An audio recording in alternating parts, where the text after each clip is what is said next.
Hey YouTube, it's Dimitri, and today we're going to talk about career success in the quant finance realm here. So also a big announcement with this intro here. We're going to talk about that at the very end. So if you want to hear about the intro, just stick around to the very end here. If you don't want to hear about me brag about accomplishments and things like that on the career side, please just leave. I'll put a little message above to some other video, and you can go watch that. Okay, so one of the things that a lot of you ask is, Dimitri, what does a quant career look like, right?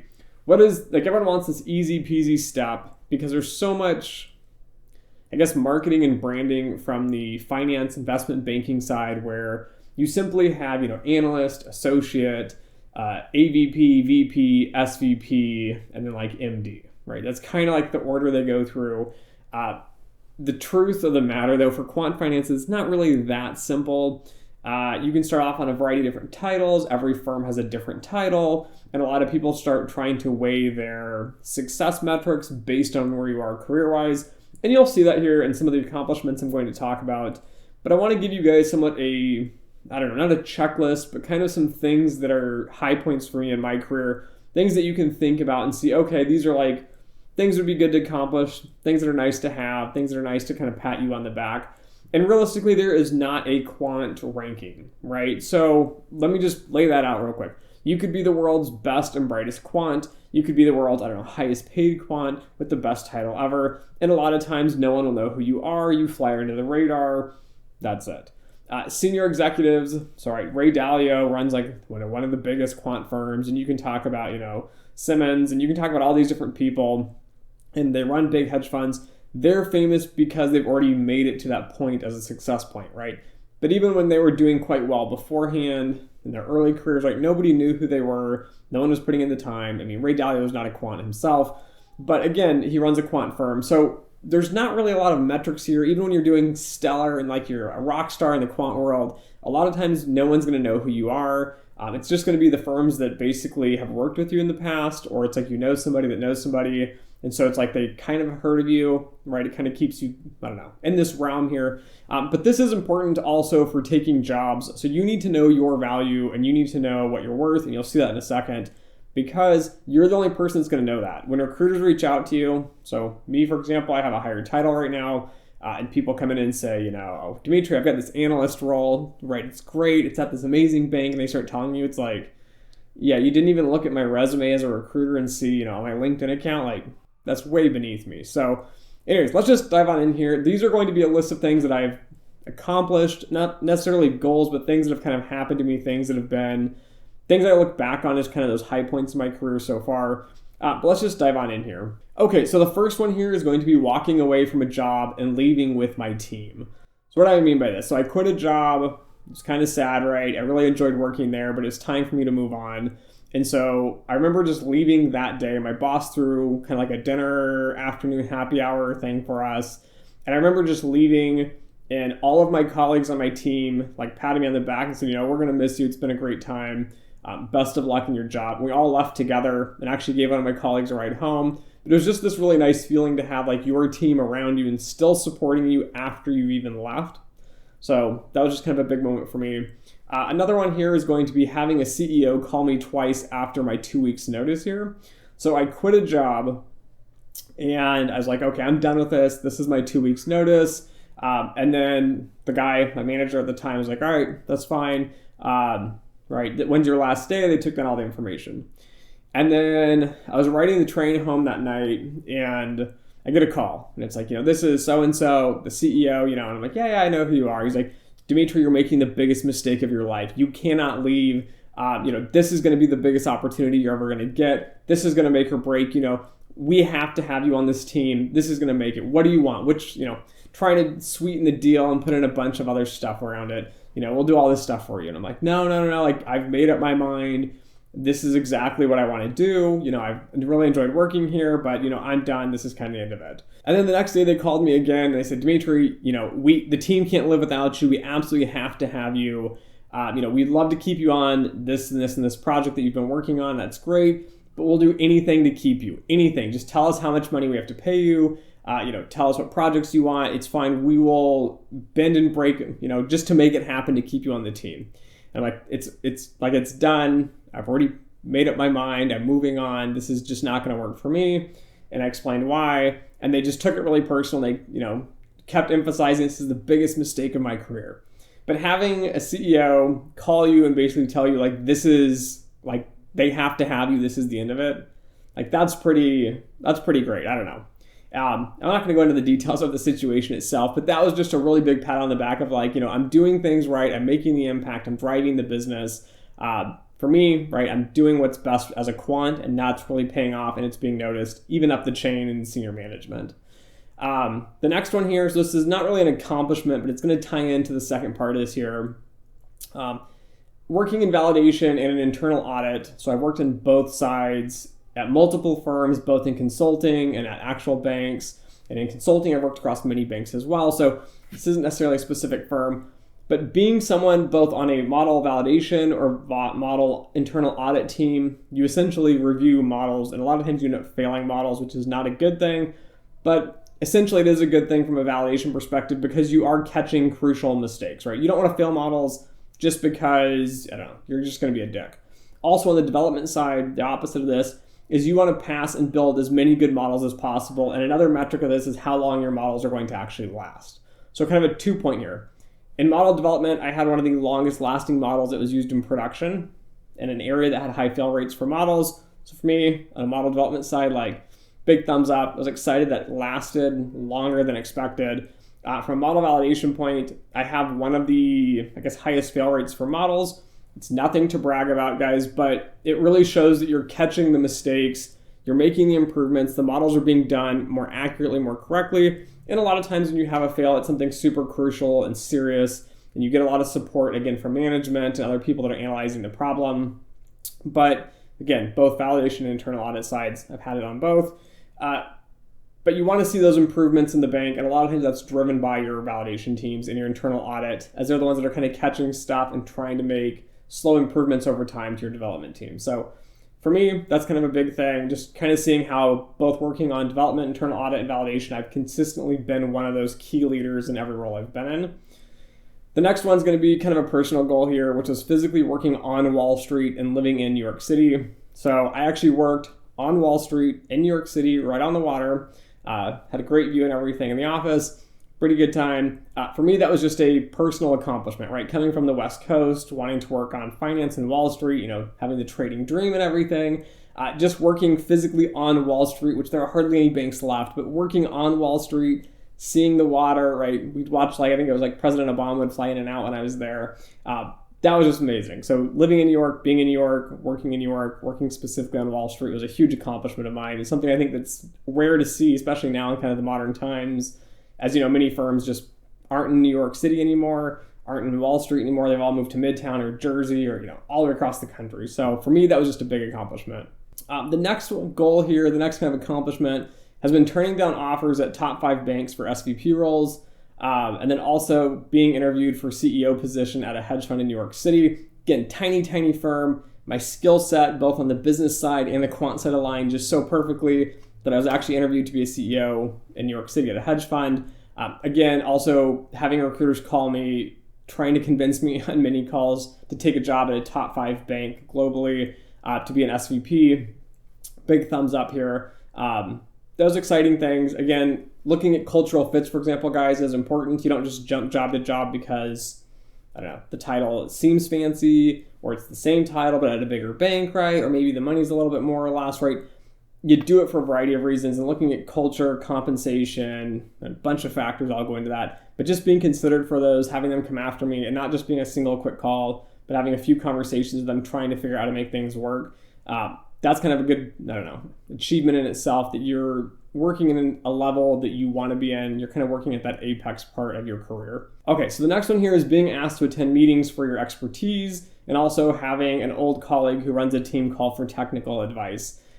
So again, when you are called into a meeting, you're not even on the project, and it's like, Dimitri, you need to come in. We just want you to sit here, listen, and provide your feedback. You're an expert on X, Y, and Z. So for many of you that know me, watch the channel, I'm an expert on time series. I'm often called in to kind of sit and review time series problems and questions and technicalities. So that's huge. Also having a colleague that's left, I've worked with in the past, who was like a team lead, ran an entire team, went to work at a different bank. They called and just wanted some technical advice. So they know, right, banks are super proprietary. They can't give me any information on their end. I'm not going to give them any information on our end, but giving them academic resources, papers, things to look at, and helping provide that foundation for what they're actually trying to do, that's crucial. Also, as a side note, please don't email me if you work at a bank or a firm and ask for help on a specific problem. I cannot help you. That violates my side and your side, so don't do it. But again, if you have a technical question like, hey, I have this time series question, you just tell me the time series question, I can answer it. The next one's going to be managers allowing you to run projects as an individual contributor. So I worked at a firm, worked on a big project, pretty large one in general. And again, it was an area I was not technically an expert in at the time. They brought me in, I looked at the entire problem, looked at the model, worked through, we'll say, reviewing quality and technical issues with it, wrote an entire report, went and sat with their senior management, the developers themselves and everybody on the team, and having my technical boss at the time come with me. And then after the meeting, they said, Dimitri, you clearly know far more about this than I do. Can you just run this for me? I'll come to the meetings with you. You just write up all the reports and everything, send them to me. I'll review them. We'll send them out. So again, being able to jump into a new situation, being an expert right off the bat, just because of a lot of self-studying and education on the side, past experiences all coming together. Again, self-learning is crucial here. Doing all that and then being able to hit the ground running and being assigned essentially just to run the entire thing was a big accomplishment and a big kind of like pat on the back of like, you're doing things right. You are leading the front in the quant realm. And I'll talk about imposter syndrome here somewhat at the end. But anyways, let's just keep going here. Promotions at a young age. So most people that have my title at most banks around the world, US, whatever, are at least 10 to 20 years older than me. So I don't know, kind of exciting to be as young as I am working the positions I've been working in. Again, working with people, making an impact, as you've seen in other accomplishments, actually adding value. So not just getting promoted to be promoted, but getting promoted and actually seeing that you're leading the charge, making changes to your banks, the companies you're working for, as well as the industry. But again, being at a young age and getting promoted and being in that position is kind of an indication that you're doing things right. Being specifically asked by a leading organization to present at industry conferences, for example, is pretty exciting. I'm not really involved in a lot of the industry organizations and all that, but I had a colleague of mine that said, Dimitri, this guy contacted me. He's trying to get a hold of you. He wants you to come speak at this, industry seminar that's going on, this conference. You need to email him back. I don't know. He called me, talked to me, and I told him I'd have him contact you. So the fact that like they're looking for me, like Dimitri Bianco, we need to have him come. That's pretty exciting, right? You don't get asked to present at a lot of events. There are quite a few events that go on here and there, but again, who the organization is makes a big difference. Speaking to people that are actually in your industry, in your area, and being viewed somewhat as an expert is also kind of a big, exciting event, right? It makes you feel important. And again, it's indicating you're doing things right here. So that was exciting. And then having a senior colleague recommend you for a promotion who you don't work for. So this one I can't think enough. I didn't say anything. There was an open role. One of my colleagues said, hey, by the way, I'm just going to let you know, I talked to, this senior person. I told them there's an open role. I think you should get it. And I laid out, these reasons exactly why you should get it. And I hear occasionally from other people that, there's a senior director meeting, for example, or there's like some other type of senior meeting and your name came up. And I just want to let you know, like these other senior directors and people are pushing for you. They want you in these other roles. They want you to be contributing. They see that you're doing a good job, even though you're not working for them. So again, having colleagues kind of support you, having other directors, senior directors, people in those more senior levels, realizing you're doing a lot of impact is big here. Also being nominated for an award internally, right? That's always exciting. Had that happen once so far. And then the last 2 points here is going to be being pat on the back literally by a senior person that you respect and being told you did a great job and they're going to miss you when you leave. So it's kind of odd, I know, especially nowadays, right? You can't touch people and there's all kinds of lawsuits and everything. But there was an older gentleman that I worked for. I respected fairly well, again, on his technical skills, his technical expertise and everything. And I remember leaving a job and him coming up to me one day and just putting his hand on my shoulder and saying, kind of patting me and then resting his hand there and saying, Dimitri, you've done a great job here. You've really made a big impact. You've changed, these projects in these areas. We're really going to miss you. Best of luck in your new job and definitely stay in contact. And I've stayed in contact with these people, but getting that respect from them, I think is, just a big piece. It makes you feel like, okay, we're on the right track, getting things done. It also kind of lets you know you have a safety net behind you, which a lot of these goals you should kind of realize is working with people, getting respect from people. It builds that safety net of where you can go, what you can do. Make sure that you're actually on the right path. You're not just kind of like checking off the boxes and trying to get promoted. And then the final one here is having a colleague I worked with for quite some time. Again, not on the quant side, but just like telling me one day, Dimitri, you're the brightest person I've ever met. And I think this comes from, so the reason it's so, I guess, beneficial for me is I respected them a lot. They also came from a different background, a different area, but we would constantly talk back and forth about what's going on, how do we solve problems. I'd advise them on their work. They'd kind of give me tips on angles on my work. But just hearing that from somebody, I think is kind of like a rare statement you'd ever hear. But yeah, it's just like a big, like, you can see I'm already happy about it, right? Coming from the right person, it can mean a lot. Coming from just anybody, just a generic person, it doesn't mean much. But again, having someone who has a lot of expertise, who knows what they're doing, and then they kind of lay that out and tell you how great you're doing or, how smart you are, it really helps kind of drive home like that confidence behind it. And then just to wrap up this entire video here, before we end this, and I'll talk about the intro, imposter syndrome is something I think a lot of quants struggle with and a lot of people don't talk about. So just to define it, imposter syndrome is typically when you're an expert or you're really, really good at something, and then you always lack the confidence and don't really think that you're an expert on that area, right? So it's like being a quant. I think most quants kind of face this somewhat. If you don't, I kind of question your quantiness, but again, just my perspective on this. A lot of quants will go in like, okay, I learned all this stuff. I learned all this material. I've been reading textbooks, like thick, dense textbooks, academic papers. I've been doing this for years. And you always feel like, okay, there's got to be someone better. There's got to be a whole bunch of people, right? It's not even just one person. Everybody's got to know more than me. And then a lot of times you have all these accomplishments and it sounds like, okay, I'm doing good. Like someone's patting you on the back, you're getting accolades, people want to hire you, whatever. And you feel great, at least for the small accomplishments. And then a lot of times you go back to the daily grind, right? These aren't things that happen like no one's patting you on the back saying, oh, you're great, you're wonderful, right? It's the daily grind. You show up to work, you're just like everybody else, you're putting in the time. But a lot of times you just don't get a lot of that feedback. You don't get some of that support. And a good quant, in my opinion, always questions themselves, right? They always need to be pushing harder and looking for new methods and better ways to do things and why they're wrong constantly. I'm constantly analyzing why I'm wrong. But anyways, that's kind of the struggle I think a lot of quants go through, and you should be focusing and feeling that somewhat in graduate school, right? If you're at a actually good program that's challenging you and pushing you. Again, career-wise, you should be pushing and doing well at firms that are going to really challenge you. That's kind of what being a quant is about, is pushing the envelopes, doing things that are very quantitative, adding value where you can. As you've seen with all these accomplishments, right, you need to add value, right? Just having a high promotion, a high title, a high pay, like all this stuff doesn't mean anything. You'll find out a lot of the biggest accomplishments, as you saw in here, is it's nice to have people you respect actually say, you're doing good and getting that feedback personally. And then just to kind of tell you about the intro here, big things are coming in 2021 for the channel. I am going to be building a big YouTube studio / office. So it's going to have a 4-car garage in the bottom, so 2 across, 2 deep, and it's going to have a YouTube studio / office up top. So this environment you're seeing here, you'll see it for a while longer, maybe through the end of the year. I don't know.